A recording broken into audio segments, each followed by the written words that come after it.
Hi மக்களே! லஞ்சுக்கு ஒரு சூப்பரான லெமன் ரைஸ் எப்படி செய்யலான்னு பார்க்கலாங்க. அதுக்கு வந்து 1 லெமன் எடுத்துக்கங்க. 1 லெமன் பாதி லெமன் தான் நான் இப்ப ரைஸ்க்கு யூஸ் பண்ண போறேன்.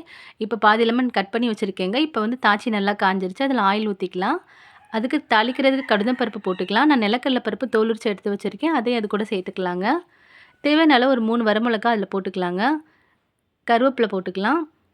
அது கூட மஞ்சத்தூள், தேவையான அளவு வந்து பெருங்காயத்தூள் எல்லாம் போட்டுட்டு, லைட்டா அந்த பச்சை வாடை போற வரைக்கும் கொஞ்சம் நேரம் லைட்டா வதக்கி விட்டுக்குங்க எண்ணெயில. இப்போ வந்து நான் 1/2 லெமன் எடுத்து வச்சிருக்கேன்ல, அத வந்து ஜூஸ வந்து அதில ஊத்திர்லாங்க. ஊத்திட்டு லைட்டா கொதிக்க விடுங்க. இப்போ இந்த ஸ்டேஜில வந்து உப்பு போட்டுக்கலாங்க. தேவையான அளவு உப்பு போட்டுக்குங்க. உப்பு போட்டுட்டு லைட்டா கிண்டி விட்டுருங்க. கொஞ்சம் வந்து இந்த மாரி வத்தி வரணுங்க. வந்தா தான் ரைஸ் வந்து டேஸ்ட்டா இருக்கும். ஸோ நமக்கு ரெடி ஆயிடுச்சு. இப்போ வந்து அதில வந்து சூடான சாதத்த அது கூட போட்டு நம்ம மிக்ஸ் பண்ணிர்லாங்க. மிக்ஸ் பண்ணிட்டோம்னா நமக்கு லெமன் ரைஸ் ரெடி ஆயிருங்க. ரொம்ப ஈஸியான மெத்தட் தான். ட்ரை பண்ணி பாருங்க. நமக்கு இப்போ லெமன் ரைஸ் ரெடி ஆயிடுச்சு. லெமன் ரைஸ்க்கு நாங்க தொட்டுக்கிறதுக்கு உருளைக்கிழங்கு ஃப்ரை பண்ணேங்க. ரொம்ப டேஸ்ட்டா இருந்துச்சு. வீடியோ பிடிச்சிருந்தா லைக் பண்ணுங்க, ஷேர் பண்ணுங்க, சப்ஸ்கிரைப் பண்ணுங்க. Thank you.